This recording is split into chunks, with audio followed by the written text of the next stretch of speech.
ওম শ্রী পরমাত্মনে নমঃ। শ্রীমদ্ভগবদ্গীতা দ্বিতীয় অধ্যায় সাংখ্যযোগ সপ্তম শ্লোক পঠিতম।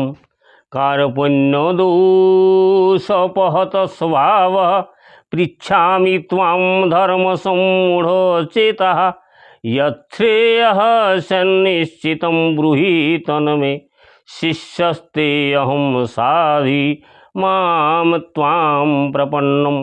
কার্পণ্যজনিত দুর্বলতার প্রভাবে আমি এখন কিংকর্তব্য বিমূঢ় হয়েছি এবং আমার কর্তব্য সম্বন্ধে বিভ্রান্ত হয়েছি। এই অবস্থায় আমি তোমাকে জিজ্ঞাসা করছি, এখন কি করা আমার পক্ষে শ্রেয়স্কর তা আমাকে বলো।